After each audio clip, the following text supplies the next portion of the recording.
Saludos amigos, bienvenidos nuevamente al debate de la semana. Soy Miguel Guerrero y estoy encantadísimo de estar nuevamente con ustedes en sus hogares. En la noche de hoy tengo el gratísimo placer de estar en compañía de tres distinguidos abogados dominicanos para conversar sobre un tema del más alto interés nacional e internacional. El fallo reciente de la Corte Internacional de Justicia sobre el conflicto en Gaza y el efecto o impacto que ese fallo tendrá en la lucha contra el terrorismo a nivel internacional. Nuestros invitados son, a mi izquierda, el licenciado Adrián Lebrón, el licenciado Harold Modesto y el licenciado Luis Ernesto Peña. Así que, gracias caballeros por estar con nosotros nuevamente. Y mi primera pregunta se cae de la mata. Es decir, ¿qué piensan ustedes de ese fallo? ¿Fue un fallo justo, un fallo que se ajusta a la realidad que se está viviendo en la zona o no? Yo creo que primordialmente, o la principal característica que yo le otorgaría a ese fallo es que es un fallo sumamente ambiguo. Porque en el fallo, digamos, una de sus ausencias es que realmente no ordena un cese al fuego directamente, sino que le hace una advertencia a Israel de que evite cometer un genocidio en la zona. Entonces, digamos que desde la perspectiva del destinatario, sería tan fácil como dejar a la interpretación de si esa persona esa parte, hasta qué punto estaría cometiendo un genocidio, porque desde la perspectiva de Israel no lo está haciendo. Bueno, pero la interpretación que se le ha dado a eso es que el fallo en realidad no perjudica a Israel, porque reconoce el derecho de Israel a la defensa, no ordena, como usted dice, el alto el fuego, de manera pues que las dos cosas, y dice que lo que se está haciendo, lo que está ocurriendo en Gaza no constituye un genocidio israelí, sino, como bien usted dice, que debe evitar la posibilidad de que se convierta esa acción defensiva en un genocidio. De manera pues que yo creo que no perjudica la imagen internacional de Israel. Exactamente, por eso digo que a final de cuentas no tiene un impacto o no aspira a tener un impacto directo sobre las actuaciones que se encuentran todavía en curso, porque al final de cuentas Israel precisamente lo que entiende que está haciendo es un ejercicio de defensa y no un genocidio intencional. El problema que yo creo, y escúcheme, es que la Corte Internacional se cuidó mucho de una sentencia que pudiese aprobar lo que Hamas hizo. Yo creo que ahí hay una cuestión simbólica importante. Sí. Hay un autor, Gastón Botul, que dice que si bien la sociología es la historia vista de un cierto modo, entonces la guerra es la que ha constituido la historia. Y en ese conflicto en particular, sobre todo porque es muy sui generis el conflicto israelí-palestina, se da que la Corte no iba a hacer otra cosa que en el marco de unas medidas cautelares solicitadas por Sudáfrica, entonces emitir lo que parece ser, ni una advertencia de lo que va a decir en el fondo, ni involucrarse demasiado en las cuestiones que tienen que ver con la legítima defensa de Israel. Entonces, en un punto medio lo que dice, bueno, vamos a establecer responsabilidades de modo a que luego los estados den cuenta. ¿Y qué le dice Israel? En primer lugar, tiene que evitar, es prevenir, no es que hizo, cualquier acción, militar o no, que implique la posibilidad de genocidio. Porque de la lectura fría de la convención se puede derivar que sí, que se pudiese cometer genocidio. Y eso ha sido el resultado de lo mismo que han dicho los líderes israelíes, que en sus manifestaciones públicas han externado cuáles son los medios con los cuales van un poco a ahogar a Hamas en ese espacio. Y eso ha provocado que, precisamente, dentro del argumento moral duro frente a Israel, precisamente fueron los mismos líderes quienes dijeron que iban a hacer eso. Por tanto, existe riesgo de genocidio. Mira, yo creo que la Corte, coincido con Luis Ernesto de que la Corte falló un poco ambiguo, pero yo pensé también que no podía ser de otra forma, porque ¿cómo atribuirle al Estado de manera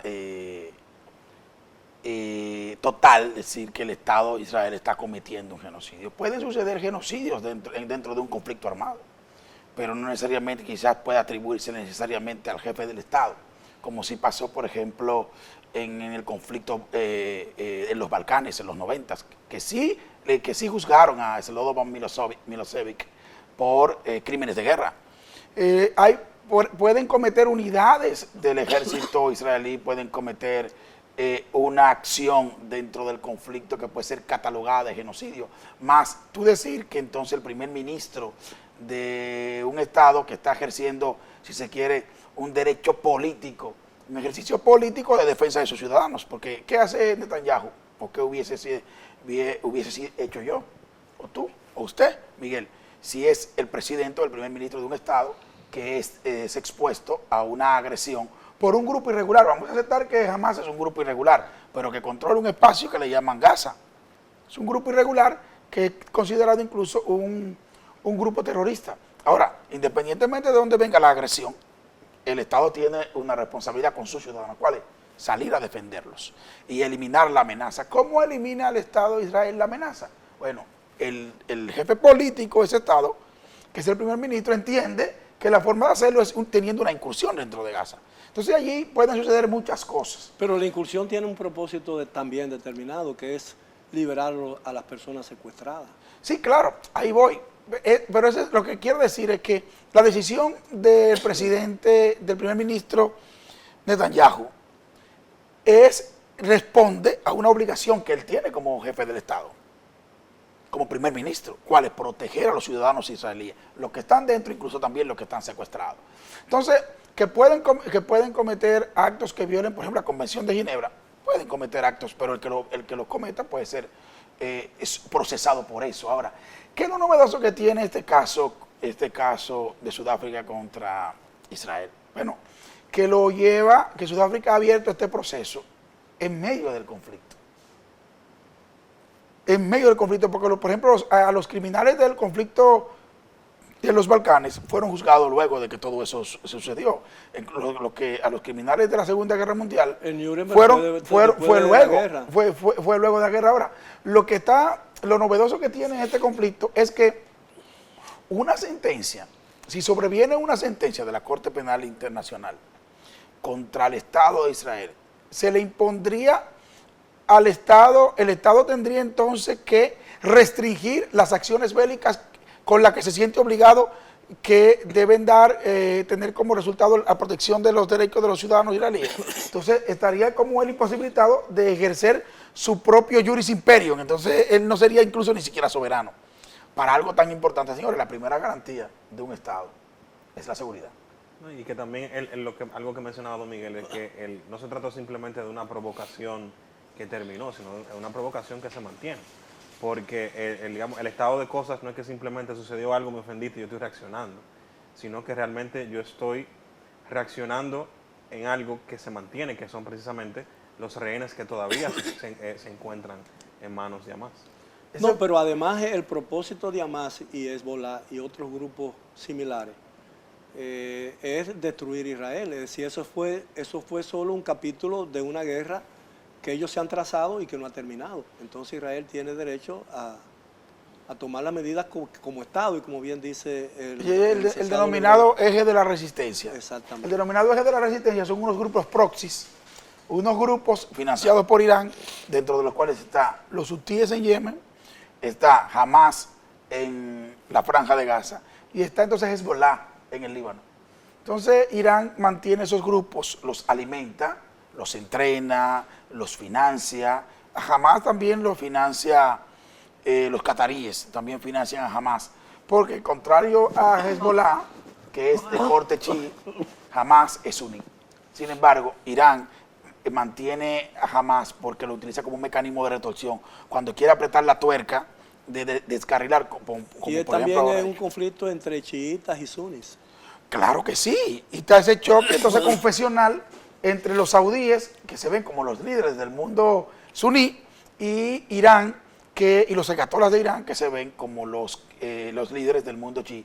Pero yo creo que en esta oportunidad nosotros estamos frente a un nuevo capítulo de un conflicto que hoy por hoy parecería estar interrelacionado con todo lo que está pasando en el mundo. Es decir, Rusia tiene unos intereses de agitar las avispas allí para que las fuerzas norteamericanas tengan que estar envueltas, por ejemplo, conteniendo a los hutíes. Por ejemplo, miren lo que pasó con Irán, que atacó el territorio pakistaní. por ejemplo, y atacó el territorio iraquí, una base, dicen ellos, una base norteamericana o del Mossad en el norte de Irak. Pero resulta que hace 2 días hubo un ataque a una base norteamericana en territorio jordano. Es decir, y todo eso, independientemente de que Irán no se responsabiliza directamente, porque sabe que hacer eso implica ir a un conflicto con Estados Unidos, que por más que los ayatollahs digan, nada de eso puede hacerse inocentemente, porque el mundo está tan comunicado que todo el mundo sabe la procedencia de cada acción de ese tipo. Ahora, ¿qué impacto va a tener esto en la lucha contra el terrorismo internacional? Es decir, porque a mi modo de ver, interpretar el fallo, yo entiendo que la Corte Internacional de Justicia no acogió el pedimento de Sudáfrica, lo cual en cierta medida ha sido un rechazo a la acción que Hamás tomó contra Israel, ¿no? No acogió el pedimento de Sudáfrica porque no ha decidido el fondo. Entonces el fondo del asunto va a tardar años para que se produzca en la Corte Internacional de Justicia. Y precisamente como es muy extraño, tal como lo decía Adrián, de que veamos en estos tiempos a un tribunal refiriéndose al fragor de la operación militar en este caso. Claro, antes no teníamos quizás otros órganos para pensar en la Corte Penal Internacional después. Entonces hubo un rol de la Corte Internacional de Justicia muy cuidadoso, por supuesto, pero que deja una agenda interesante para que en algún momento se definan las responsabilidades morales en el conflicto. La primera, no ordena el cese al fuego, es verdad, pero dice, vamos a prevenir el genocidio. ¿Por qué? Porque de las declaraciones que son la prueba, se puede derivar que hay algunos elementos del tipo de genocidio de conformidad con la Convención. Segundo, no obstaculicen la investigación de genocidio. Y tercero, un informe en 2 meses. Entonces deja una agenda, bueno, ahora mismo no podemos hacer mucho porque no es verdad que ni la Corte Internacional de Justicia ni ningún otro tribunal va a limitar la acción militar de Israel en virtud del 51 de la Carta de las Naciones Unidas. Pero si hablamos concretamente de este comportamiento, sobre todo decírselo a Israel, que es un Estado que fue y sus nacionales fueron víctimas del genocidio más brutal de la historia, tiene en términos narrativos, hasta semióticos, un gran peso. Y creo que la Corte ha jugado un rol político bastante interesante desde esa óptica para dejar, miren, lo que está en juego es que el mundo se vea cuestionando a las víctimas de otro momento por ser los victimarios en este momento histórico. Sí, Ahora, quisiera rescatar algo que mencionaba Harold, y es precisamente de que la Corte dejó abierta la posibilidad de que se pueda configurar el tema del genocidio. Es decir, no hizo un no lo cierra en cuanto al cierre o a la negativa, sino que todo lo contrario. Dice, preliminarmente yo identifico que aquí hay posibilidades que ocurra. Entonces eso él genuinamente tiene una consecuencia sobre lo que podrían ser las actuaciones de Israel, porque ya no es una carta blanca. Es decir, tiene derecho a defenderte, pero esa defensa, como lo veo, aunque a lo mejor no se ha configurado, pero tiene potencial de que se configure un genocidio. Bueno, pero en una reacción siempre guarda proporción con la causa que la motivó. Eso se espera. Eso se espera, no. Y después que eso ocurre, ¿quién mide la proporción? ¿Quién la mide? Porque si no ocurre lo del 7 sábado de octubre, no estuviera ocurriendo lo que está pasando ahora en Gaza, ¿no? Lo que pasa es que no existen las guerras perfectas. Cuando tú buscas la historia, los conflictos armados, te darás cuenta que no existe aquello de la guerra perfecta. De la guerra perfecta, la guerra ordenada donde se cumplen las leyes de la guerra. La guerra tiene una convención. Los conflictos armados tienen una convención. Pero la guerra se sabe cuándo comienza, pero es muy difícil por decir cuándo va a terminar. Entonces tú decir todo lo que puede pasar y no puede pasar, o las armas que se van a usar o no usarse en un conflicto, es muy complicado. Ahora, lo que sí es que la humanidad hoy tiene un marco, si se quiere, robusto, para mirar de manera más estricta los conflictos armados. Porque lo que pasa es que el sistema internacional como tal, definido por los estudiosos de las relaciones internacionales, es caótico. Es decir, ¿quién pone orden en el sistema internacional? ¿Quién pone orden? El sistema internacional es anárquico, y la ONU pretendería ser, por ejemplo, ese estandarte sobre lo cual se pudiera articular el orden del sistema internacional, pero no ha sido así, porque cada vez que una superpotencia entiende que puede iniciar un conflicto por las causas que ella misma construye, ese conflicto va a tener lugar. En este caso no estamos en presencia de eso, porque creo que, como señala usted, Miguel, y los israelíes se están defendiendo. Ahora, vamos a estar claros, somos todos humanos. Y nadie va a ver con buenos ojos que ningún Estado, ningún ejército profesional del mundo, porque los terroristas no tienen reglas, pero un ejército profesional en el mundo esté masacrando, disparándole a mujeres y a niños. Eso es desde cualquier punto de vista moral inaceptable.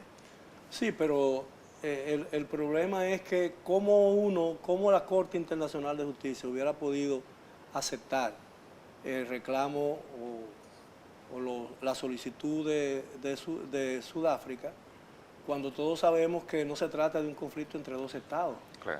Sino entre un grupo Es un elemento terrorista importante. y un estado. Aparentemente. Sí, bueno, Sí, sí. y también, pero un grupo, Pero es un elemento un importante. grupo terrorista que incluso ya ha logrado tener influencias públicas, porque incluso ha permeado hasta organismos de la propia ONU. No, y además es un grupo que ha rechazado la posibilidad de convertirse realmente en un Estado reconocido por la comunidad No quiere porque no internacional. tiene que respetar la ley. Exactamente, entonces ese es un grave problema.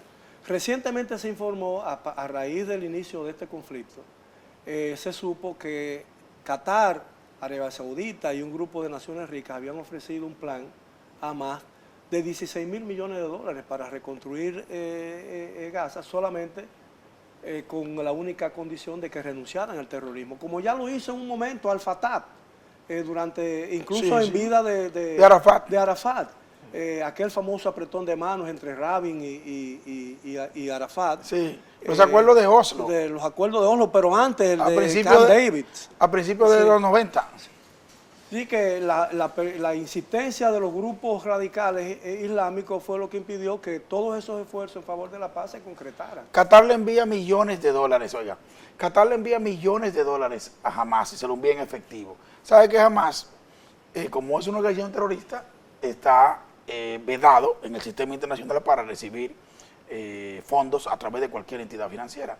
Bueno, por los cataríes, que también juegan sus fichas allí, junto con Irán, le envían cientos de miles de millones a Hamas. Porque ¿cómo se mantiene Hamas Y allá los adentro? líderes de Hamas viven cómodamente en Qatar. Haniyeh vive en Qatar. El líder de Hamas, Ismael Haniyeh, vive en Qatar y se sienta con todo el mundo a negociar. Ahora, ¿qué puede esperarse ahora de esta relación? ¿Cuál será su impacto en la vida internacional? Es decir, ¿piensan ustedes que sería lo suficientemente persuasiva o disuasiva para hacer ver a los grupos terroristas que no pueden seguir actuando impunemente a nivel internacional? Bueno, fija la atención porque creo que lo que se debate a partir de la decisión es la legitimidad de todas las intervenciones. Por un lado puede generar autorizaciones automáticas al apoyo a Israel para erradicar Hamas ya definitivamente. Y por otro lado puede comprometer a Israel de forma tal que el conflicto escale por excesos. Porque aquí de lo que hablamos es de que al margen de que se trate de un grupo terrorista, las medidas que fueron anunciadas por liderazgo israelí tenía que ver con la no distinción. En derecho internacional humanitario hay un principio de distinción. Entonces yo tengo que distinguir entre combatientes y no combatientes. Combatamos con Hamas, muy bien. Ahora, mis medidas no pueden poner en riesgo a todos los civiles que se encuentran ubicados en la zona. Entonces cuando hablamos de corte de energía, suministro de las cuestiones esenciales para la vida, entonces ya no solo estamos atacando a los combatientes, que es verdad, se mezclan con civiles, que es muy difícil identificar. ¿Cómo pelear la guerra perfecta? Lo que te Claro. digo, ¿cómo hacer pelear la guerra perfecta? No son un grupo regular, si se quiere. Es un conflicto armado internacionalizado, pero con unas características muy sui generis. Pero, de alguna manera, el Estado israelí tiene que garantizar las normas esenciales de los conflictos armados. Y ahí hay El problema es que están luchando contra grupos que se usan los civiles como escudos humanos. Claro. Y en los hospitales, en las escuelas, las universidades incluso. Y la construcción de túneles para protegerse de los ¿Cómo usted ataques. puede jugar? Y aquí abrimos una mesa de ajedrez. Usted juega con las blancas y yo con las negras, ¿verdad? Nosotros tenemos que usar las fichas como dice la regla del juego, ¿verdad? Yo no puedo comer una ficha, ¿verdad que no? O sea, lo que pasa cuando tú tienes que luchar un conflicto contra un grupo irregular, terrorista, o un grupo insurgente que no respeta ninguna regla. Entonces el Estado tiene la obligación de respetar la regla, pero él no. Y esa es la gran disyuntiva de los conflictos de la era de la posmodernidad. Bien, sí me lo... Ahora, ¿tenía posibilidad dentro del marco de las realidades internacionales, ¿no?, de la realidad social y política que se vive en el mundo? ¿Tenía posibilidad la Corte Internacional de Justicia fallar totalmente distinto a como lo hizo? Entiendo que no. Entiendo que no porque como es una medida cautelar y se parte de la prevención de un comportamiento que comienza a acontecer, entonces la Corte asumió, creo, encarnó de la mejor manera el espíritu de las Naciones Unidas, evitar que eso acontezca por los efectos para la humanidad. Entonces no podía ser otra cosa. Además, creo que también se entendió muy bien que las cuestiones que pueden acontecer son del foro de otra corte y que probatoriamente implican otras dinámicas. Al final, aunque la Corte decidió, es la misma Convención de Prevención y Represión del Genocidio la que establece que cuando hay una cuestión que tiene que ver con la interpretación de la Convención, entonces el órgano para juzgar es la Corte Internacional de Justicia. Ahora, ¿qué va a juzgar la Corte Internacional de Justicia? Bueno, el comportamiento de un Estado que es Israel en el cumplimiento de esa convención, más nada. Exacto. Y le dice a Israel, tiene que prevenir cualquier comportamiento. Sí, porque no puede decirle lo mismo a Hamas, porque no no le puede tiene decir ningún lo mismo compromiso. más. Entonces, ya si en otro momento se generan acciones identificadas y juzgadas como genocidio, entonces tendrán que individualizarse los actores, concretamente, que dieron lugar a las órdenes que implicó eso que se puede entender como genocidio y otros crímenes. Y evidentemente eso no es trabajo de la Corte Internacional de Justicia, sino de la Corte Penal Internacional en algún momento. Por eso la sugerencia que hace, por una cuestión de dominio y de ejercicio del poder que hace la Corte, miren, no pueden suprimir las pruebas de que pudo haber genocidio y tienen que presentar un informe. Ya les está diciendo, aunque esto no es asunto de nosotros, lo que sí vamos a tutelar es que como hay una cuestión de poder muy marcada, entonces al final de la jornada no se pueda perseguir a los responsables si los hubiera, porque el Estado israelí se encargó de suprimir las Ahora, pruebas. podría, Y bueno que solo Israel. podría ser Israel como nación, y pongo yo República Dominicana también, en el caso hipotético de que haya un conflicto con otras naciones, ser juzgada fuera del sistema judicial de su propio país. Es decir, Israel puede ser juzgada sobre la base de leyes que no son las suyas. Y le pongo como un ejemplo que en el juicio de Nuremberg, cuando se estaba juzgando a los criminales que hicieron de la Alemania posible nazi. de la Alemania nazi, algunos de los abogados defensores alegaban eso, que no podía ser acusados de delitos que no estaban contemplados en las leyes alemanas. Claro. Sí, y bueno, incluso porque uno de los elementos muy sui generis de los juicios de Nuremberg es que no solamente, y desde la perspectiva también del derecho criminal en sentido general, era que no solamente no eran delitos configurados en la jurisdicción alemana, sino que era un tribunal y una jurisdicción que no existía antes incluso de la comisión de los delitos. O sea, básicamente fue algo que fue creado. Fue totalmente sui generis. Bueno, porque fue un tribunal ad hoc Sí. para juzgar. Pero no podía ser de otra forma. Exactamente. Porque lo que se estaba jugando ahí tenía en la modernidad no había ningún precedente. Claro. De, por ejemplo, un Estado orquestar de manera deliberada una estrategia para desaparecer millones de personas. Porque en la guerra mueren millones de personas. Bueno, en el conflicto mueren millones de personas. ¿Sí? Tú tienes un ejército, yo tengo otro. Por ejemplo, en la Primera Guerra Mundial, el ejército alemán, el ejército francés, murieron millones ahí en Verdún, en el Somme, y en todas esas batallas que sucedieron, pero eran dos ejércitos.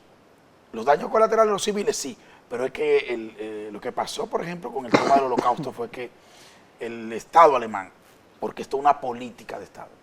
Sí, llamada a la solución final del Claro, problema para político. desaparecer millones de personas. Literalmente, no, ahí no eran combatientes, eso no tenían ningún objetivo estratégico desde el punto de vista militar, era simplemente eliminar personas, porque simplemente los líderes nazis entendían que los judíos no merecían vivir.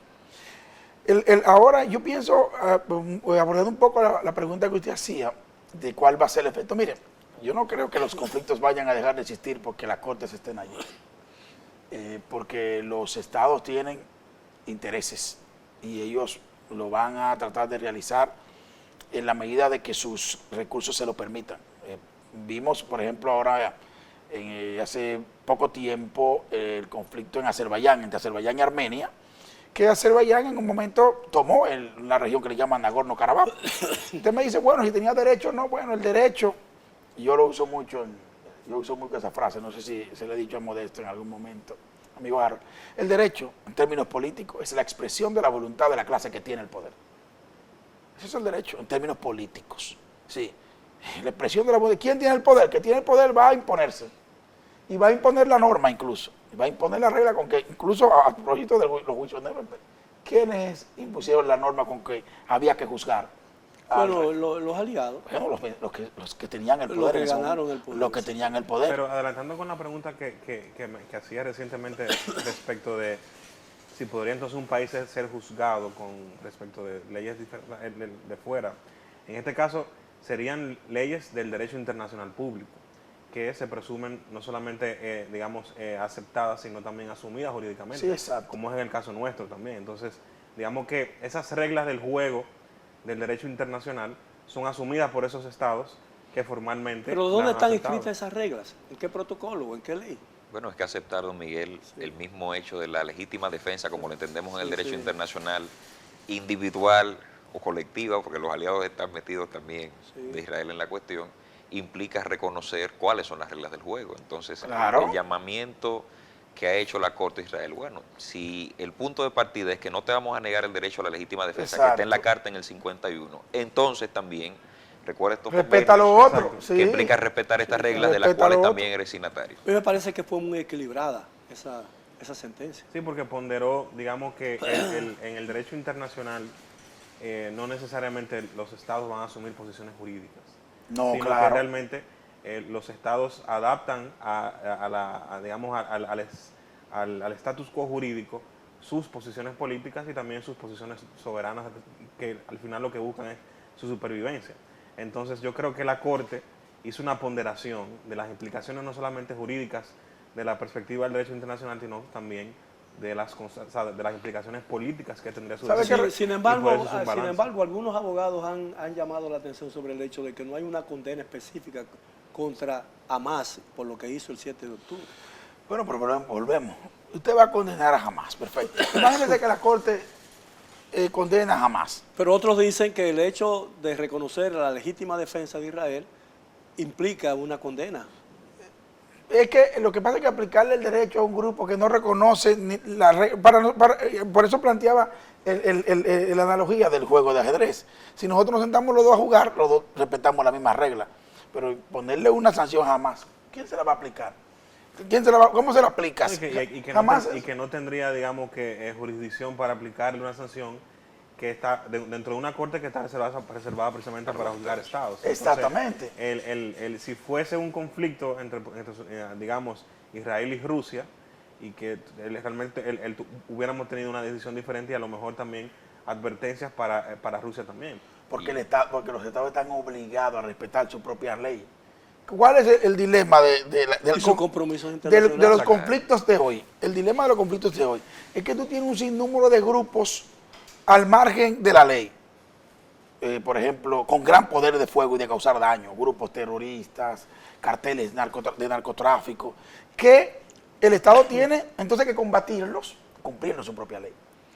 Pero hay una cuestión, permitiéndome regresar a lo Claro que decía que don sí. Miguel. ¿Cuál es la suerte de la lucha contra el terrorismo cuando a un Estado se le dice, mire, se le llama un poco la atención, que fue lo que aconteció con Israel? Porque, bueno, tiene suficiente peso moral decirle a un Estado que el riesgo de genocidio auspiciado por él existe. Hay que establecerlo. Bueno, la suerte es que los grupos terroristas que entienden bien la cuestión, y lo comentaba con mi compañero, ya saben que también con eso condicionan un poco la forma en la que militarmente accionan los Estados. Lo frenan. De manera que si hay un principio que es necesidad militar, entonces esa necesidad militar se va a ver modulada por estrategias que van a generar siempre que la imagen del Estado que está interviniendo militarmente implique la suerte de considerar que para poder tener eficacia, entonces se puede cometer también genocidio.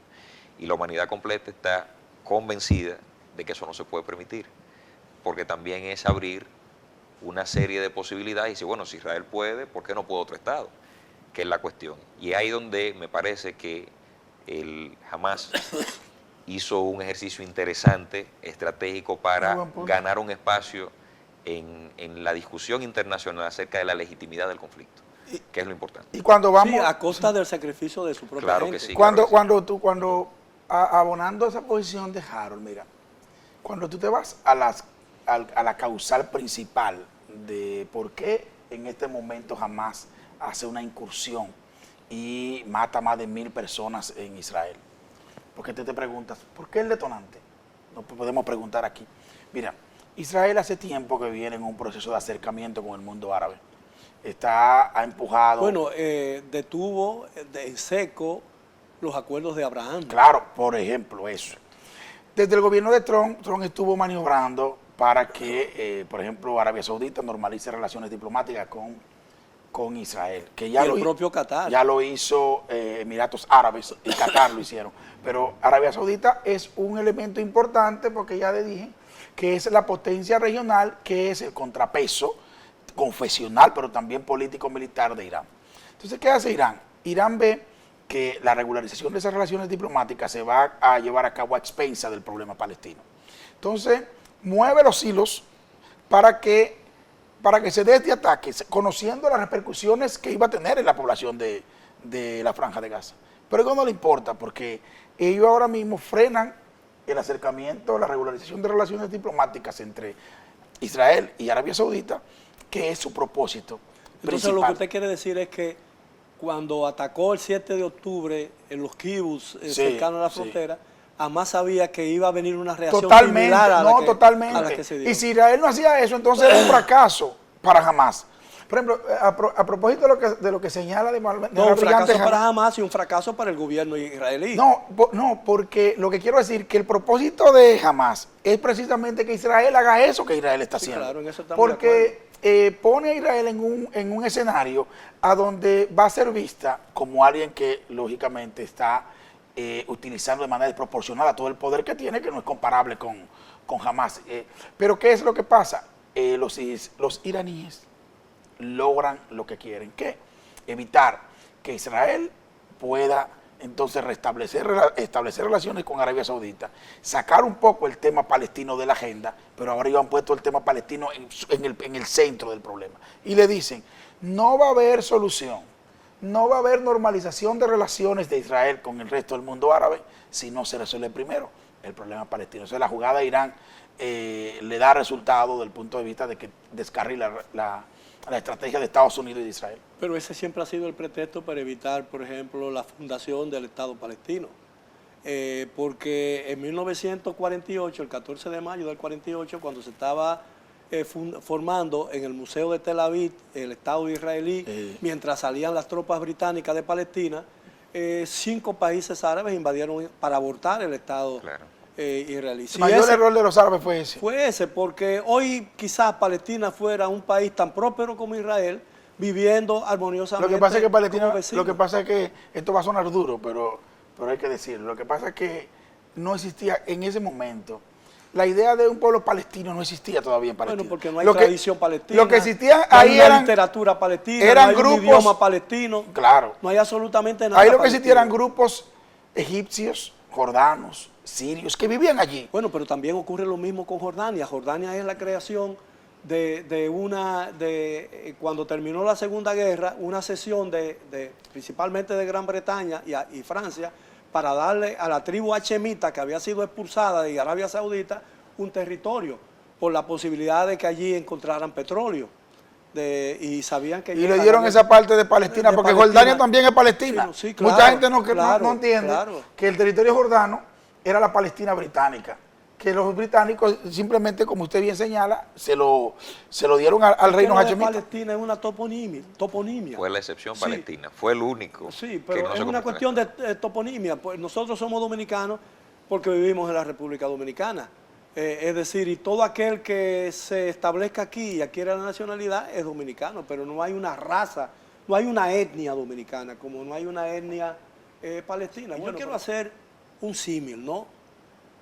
Porque ustedes han hablado ya muy ampliamente del contenido de ese fallo y las derivaciones que podrían tener en el presente y en el futuro inmediato. La República Dominicana ha sido 2 veces condenada, no por la Corte Internacional de Justicia, sino por la Corte Interamericana de Justicia, que es una hijastra, ¿no?, El sistema de Naciones Unidas. del sistema de Naciones Unidas. Es decir, por el hecho de que incluso se ha llegado a decir que la República Dominicana se ha convertido en una nación racista por la persecución contra los ilegales o los ciudadanos haitianos que entran a la República Dominicana en busca de oportunidades que les niega su país.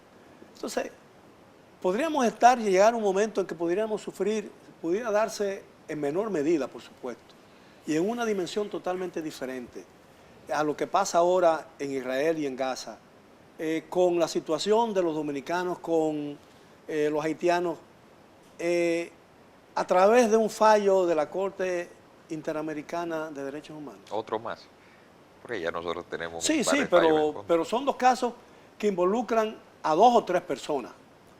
Pero en el caso de que la República Dominicana se viera precisado, o un gobierno se viera precisado, ¿no? Y cuando yo digo que se viera precisado, no estoy justificando esa posibilidad, de expulsar a determinado número, miles de refugiados haitianos, por entender que su capacidad para absorberla va en detrimento de su capacidad para resolver los problemas nacionales. ¿Qué pasaría? Yo me quiero imaginar eso, ¿no? Porque creo que los países tienen que estar preparados para cualquier contingencia. Nosotros planteamos que la Corte no tiene competencia. Sin embargo, hemos tenido jueces dominicanos en la Corte Interamericana. Exacto, y la Corte ha dicho que sí, porque entonces ahí está esa discusión en virtud de algunos Pero ¿cómo principios. puede negar, y no estoy defendiendo a la Corte, pero ni aquellos que defienden la posición contraria, pero cómo puede un país negar, digo yo, la autoridad de la Corte Interamericana de Derechos Humanos cuando en algún momento dado tuvo una representación en esa Corte? Claro. Y firmó el documento o el tratado que creó esa... Y sigue siendo signataria de la convención. Y además es miembro del sistema que involucra o que tiene eso como... Sí, bueno, el argumento con lo que se utiliza es precisamente el tema de la ratificación del... Sí, del instrumento de aceptación de la Exactamente. competencia. El Estado no lo ha negado, ahora identificó lo que para los jueces del Constitucional era un vicio en el instrumento de aceptación de la competencia de la Corte, que no debió ser ese, y que por eso entonces, siendo ese el mecanismo, la Corte, a juicio del Constitucional Dominicano, no tiene la competencia. Pero sin lugar a dudas, desde la perspectiva de los principios de pacta sunt servanda, de Estopel, entonces nosotros hemos tenido una relación con la Corte que hace pensar que la Corte tiene algo de poder todavía que ejercer con respecto al caso dominicano.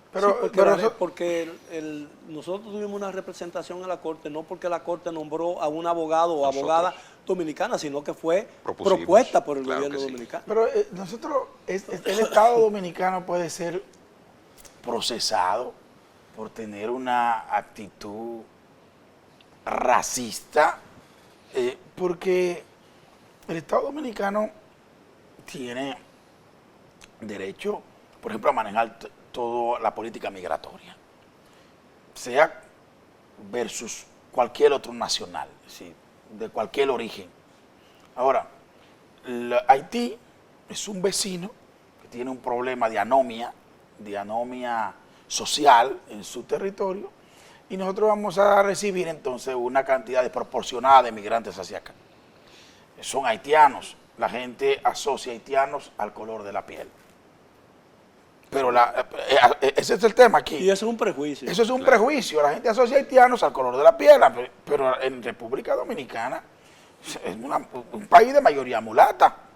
Un país de mayoría mulata que yo, mirando al Estado dominicano, pero tenemos que ver al Estado como Estado, yo no veo una política del Estado de perseguir a los haitianos simplemente porque sean de color. De color no. Que sean descendientes africanos, como lo soy, por ejemplo, yo, porque a mí no me han perseguido nunca.